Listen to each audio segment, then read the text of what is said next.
ഇവിടെ ഒരു സ്ത്രീക്ക് ഒരു വിചിത്രമായ പാവ ലഭിച്ചു. അവൾ ആ പാവയെ കറുത്ത വെള്ളത്തിൽ മുക്കി അതിൽ തൻ്റെ ജനനപ്പേരും ജനനത്തീയതിയും എഴുതി. സ്വന്തം രക്തം ഉപയോഗിച്ച് പാവയുമായി ഒരു കരാറുണ്ടാക്കി. പിന്നീട് അവൾ ഒരു പുരുഷന്റെ ചിത്രം അതിൽ വച്ച് കടുത്ത ശാപം പ്രയോഗിച്ചു. അടുത്ത ദിവസം അയാൾ മരണപ്പെട്ടു.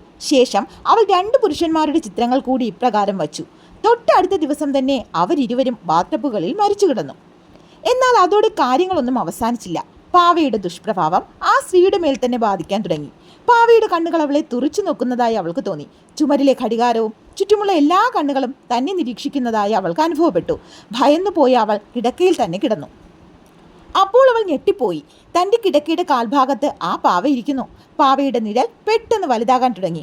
അത് മുകളിൽ നിന്ന് താഴേക്ക് ചാടി ഇഴഞ്ഞിഴഞ്ഞ് അവളുടെ ശരീരത്തിലേക്ക് കയറി.